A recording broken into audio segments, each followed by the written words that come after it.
The Tale of the Flopsy Bunnies by Beatrix Potter. Hi, my name is Werner. I've been reading hundreds of books for you. Please subscribe to get them all. And watch until the end, where a surprise is waiting for you. Your mom can help you with that. Thank you. It is said that the effect of eating too much lettuce is soporific.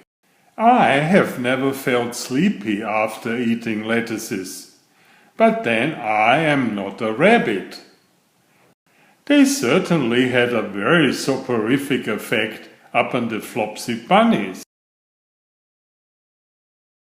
When Benjamin Bunny grew up, he married his cousin Flopsy.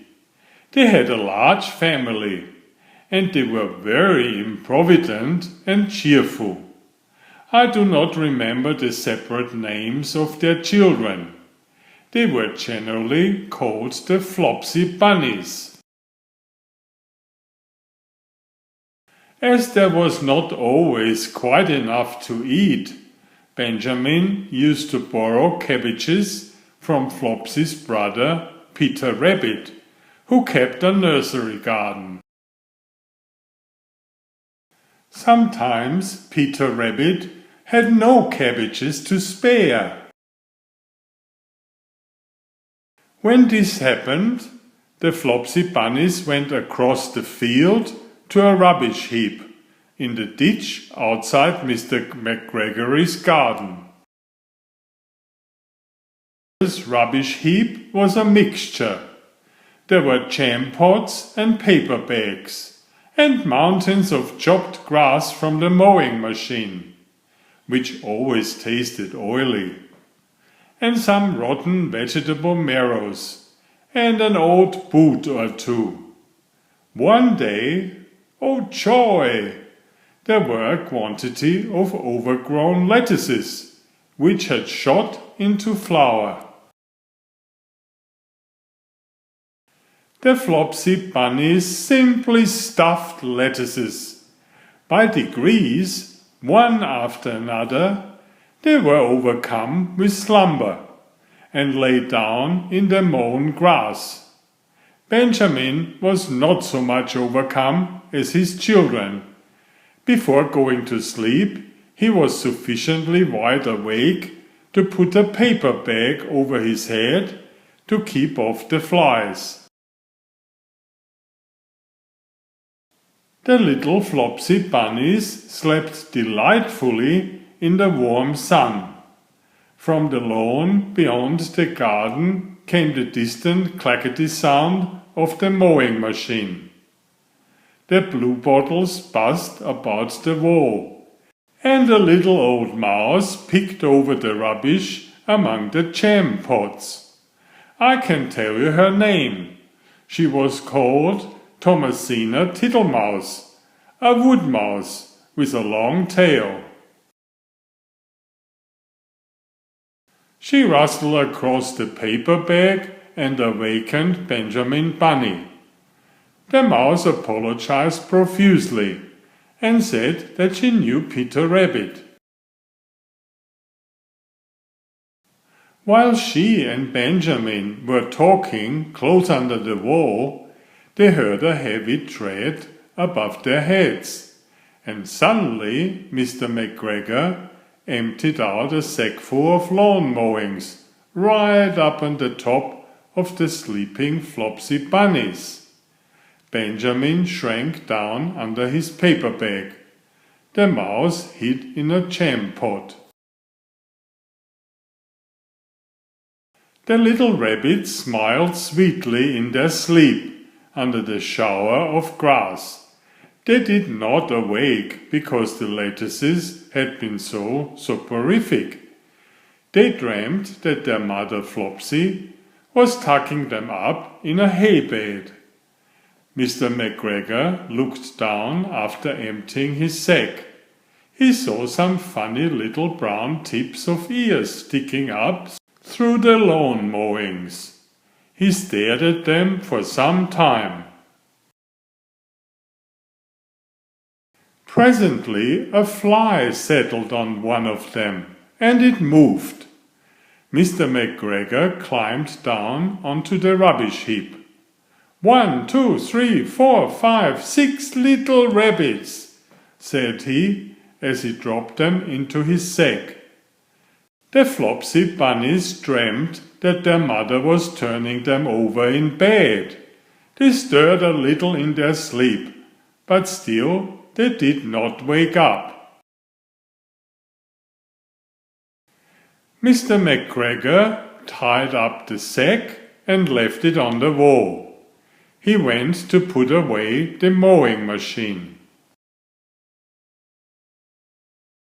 While he was gone, Mrs. Flopsy Bunny, who had remained at home, came across the field. She looked suspiciously at the sack and wondered where everybody was.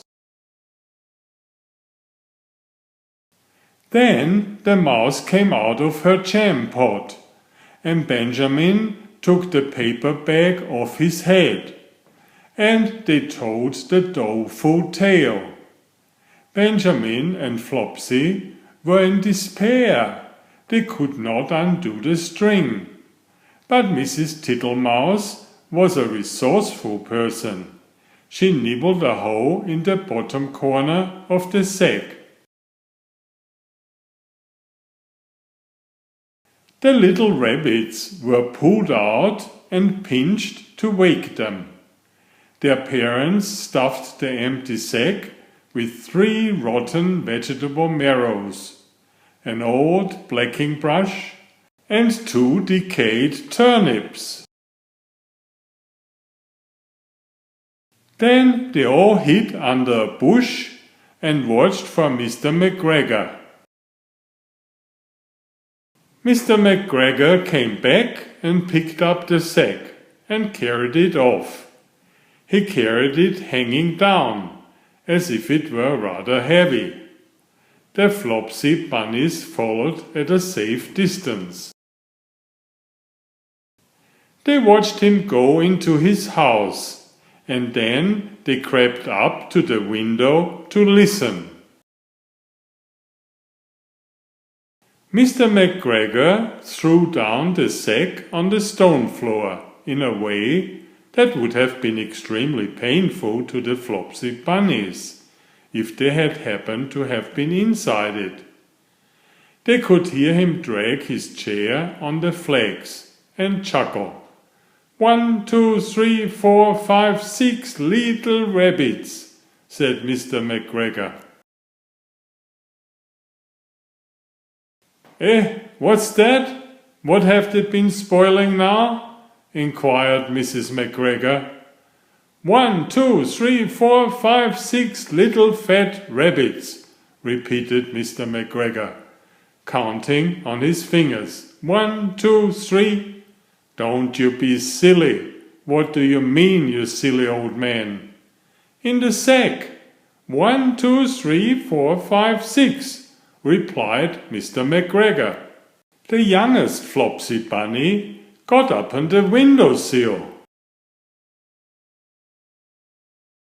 Mrs. McGregor took hold of the sack and filled it. She said she could feel 6, but they must be old rabbits, because they were so hard and all different shapes. Not fit to eat, but the skins will do fine to line my old cloak. Line your old cloak? Shouted Mr. McGregor. I shall sell them and buy myself baccy. Rabbit tobacco? I shall skin them and cut off their heads. Mrs. McGregor untied the sack and put her hand inside. When she felt the vegetables, she became very, very angry. She said that Mr. McGregor had done it a purpose. And Mr. McGregor was very angry too. One of the rotten marrows came flying through the kitchen window and hit the youngest Flopsy Bunny. It was rather hurt. Then Benjamin and Flopsy thought that it was time to go home. So Mr. McGregor did not get his tobacco, and Mrs. McGregor did not get her rabbit skins. But next Christmas, Thomasina Tittlemouse got a present of enough rabbit wool to make herself a cloak and a hood, and a handsome muff, and a pair of warm mittens. The end. Please subscribe if you haven't already. Thank you. Enjoy my new series Oliver and Jumpy. 19 video books with about 500 pictures. There's text, but I also read it aloud for the younger children. I have written 65 stories and had them illustrated at great cost for your children's fun. Oliver is an elegant tomcat and Jumpy is his lady friend. Oliver loves to ride in Jumpy's pouch when they go for adventures together. Please find a link to the first book in the description of this video. Please always subscribe and like if you find my effort interesting. Thank you so much.